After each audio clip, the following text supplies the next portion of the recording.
சேலம் மாவட்டத்துல இன்னைக்கு மேட்டூர் எங்க இருக்குன்னா நம்முடைய சேலம் மாவட்டத்தில். இந்த சேலம் மாவட்டத்தில் இருக்கக்கூடிய மேட்டூரான கர்நாடகத்தில் தொடங்குவது காவேரி தொடங்கி நம்முடைய தருமபுரி மாவட்டம் ஒற்றையடிக்கல் அடியல் வருகிறது தமிழ்நாட்டில். அந்த ஒற்றையடிக்கல் இருக்கிறதுதான் நமக்கு மேட்டூருக்கு தண்ணி வருது.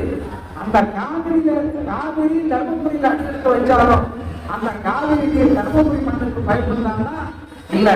ஆனா தண்ணி எடுத்து தருமபுரி மாவட்டத்தில் காவிரி நம்முடைய ஒற்றையடிக்கல்ல தருமபுரி மாவட்டத்தில் அடியெடுத்து வைக்குது.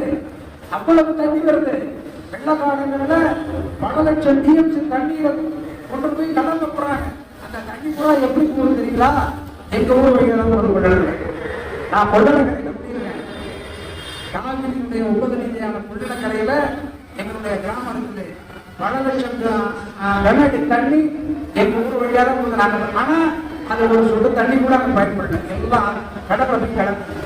ஆக தர்மபுரியில ஒற்றையடிக்கல் அடியெடுத்து வைத்திருந்தாலும் அந்த தர்மபுரி மக்களுக்கு குடி தண்ணீருக்கு பயன்படுகிறதா காவிரி இருக்கிறார் கிடையாது. அதைத்தான் நண்பர் ராமதாஸ் சொல்றாரு. என்ன சொல்றாரு? ஒற்றையடிக்கலில் உபரி நீரான காவிரியில் பாய்கின்ற உபரி நீரான அந்த உபரி நீரை அந்த பாசனத்திற்கு தேவையான நீரை எடுத்துக்கொண்டு உபரி நீரை தர்மபுரி மக்களுக்கு குடிநீராக கொடுக்கிறது இந்த அரசை கேட்டுக் கொண்டிருக்கிறார். அத்தோடு அங்க இருக்கக்கூடிய குளக்குட்டைகள் கண்மாய்களை எல்லாம் கூட்டு குடிநீர் மூலமாக கம்ப்ளீட் செய்து அந்த குளங்களை நிரப்புங்கள், ஏரிகளை நிரப்புங்கள், குட்டைகளை நிரப்புங்கள். அப்படி நிரப்பினால் வாசனத்துக்கு என்றால் கால்நடைகள் வயிறார பயன்படுத்திக் கொள்ளும். ஆக மக்கள் குடிப்பார்கள், கால்நடையும் குடிக்கும், விவசாயம் மேம்படும்.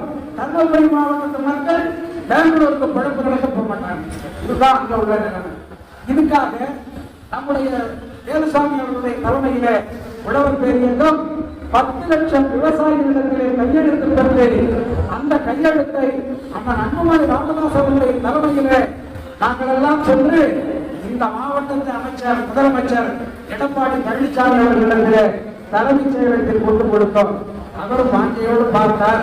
ஆனா கிடப்புல போட்டு விட்டார். அதை பற்றி கொஞ்சம் கூட கலந்து இந்த மாவட்டம் அந்த ஒற்றையடிக்கல்ல இருந்து நம்முடைய மேட்டூருக்கு வருது.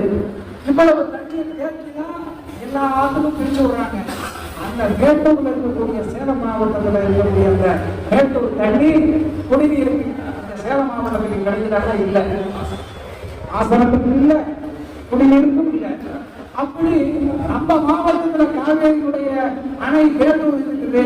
இந்த மாவட்டத்தில் உள்ள மக்கள் குடிநீருக்கு பயப்படுறாங்கன்னா அப்ப இந்த போராட்டம் என்ன பண்ணுவாங்க? வெடிக்கிற பார்ப்பாங்க. அதுக்காக தான் 50,000 பேரை கொண்டு திரட்டி மருத்துவர் ஐயா அவர்கள் ஒரு மிகப்பெரிய ஒரு போராட்டத்தை நடத்தினார்கள்.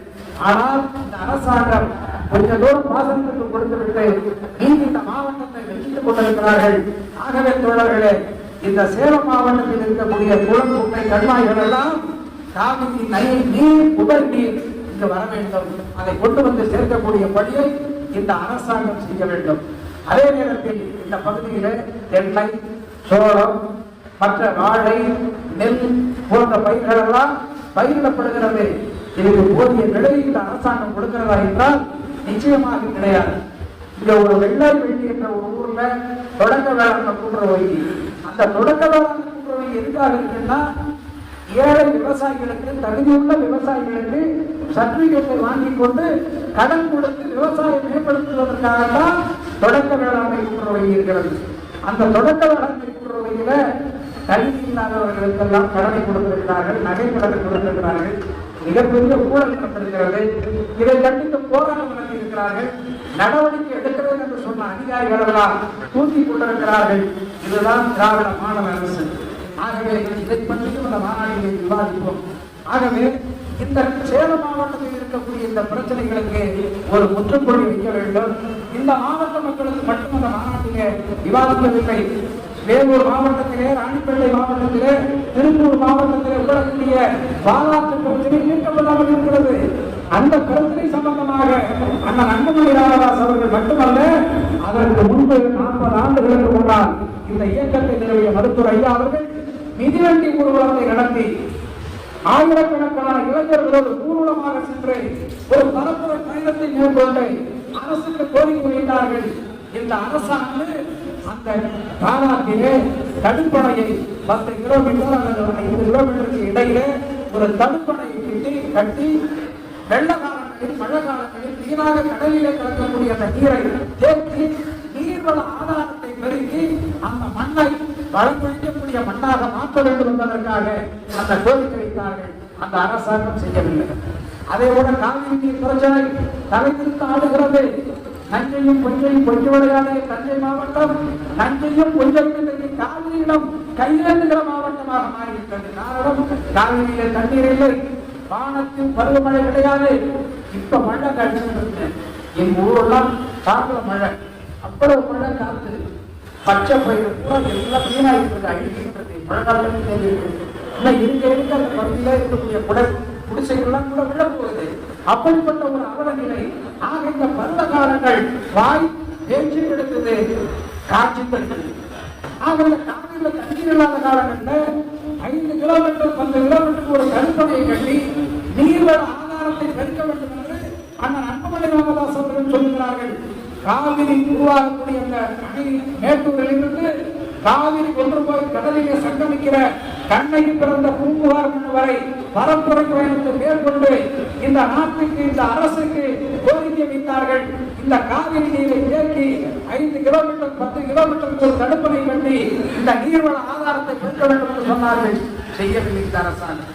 அந்த காவிரியில மேட்டூர்ல காவேரி, அதற்கு பிறகு பவானி, கரூர், திருச்சி, அதுக்கு பிறகு தஞ்சை, நாகை, திருவாரூர், அரியலூர், பெரம்பலூர், கடலூர், புதுக்கோட்டையின் ஒரு பகுதியெல்லாம் அந்த ஆற்றிலிருந்து உடனடிகளாக கொள்ளிடம், காவிரி, வெண்ணாறு, வெட்டாறு, குளமுருட்டி, கழனை கால்வாய், திருமலைராஜனாறு, மஞ்சளாறு, இப்படி பல கீர்த்திமானாறு, ராஜன் பாய்யார், துமிக்கி மணியாறு, மண்ணியாறு, இப்படி பல ஆறுகளாக பிரித்து அந்த காவிரி டெல்டாவை வளம் கொழிக்கக்கூடிய ஒரு மாவட்டமாக மாற்றுகிறது.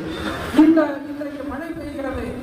இந்த மழை பெய்தால் வெள்ள காலங்களிலே பல லட்சம் கனடி தண்ணீர் வீணாக கொள்ளிடத்திலே சென்று கடலிலே கலக்கிறது. இதைத்தான் அன்புமணி ராமதாஸ் அவர்கள் சொல்லுகிறார். அணையை கட்டி அந்த நீர்வள ஆதாரத்தை பெருக்குங்கள், கேட்குங்கள், கடலிலே வீணாக கிடக்கிறது என்று சொன்னார்கள். இந்த அரசாங்கம் கேட்டபாடியே இந்த காவிரி நீரைத்தான் சென்னையில் வசிக்கக்கூடிய மக்கள் குடித்துக் கொண்டிருக்கிறார்கள்.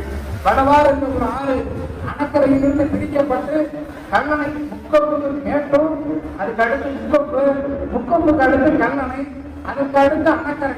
இந்த ஊருக்கு பக்கத்துல 10 கிலோமீட்டர்ல அணக்கரைன்னு ஒரு இடத்துல கீழணை இந்த லோயர் அணை கேட்டு இங்கிலீஷ்ல சொல்லுவாங்க. இங்கிலீஷ்கான ஒரு அணைக்கு தான்.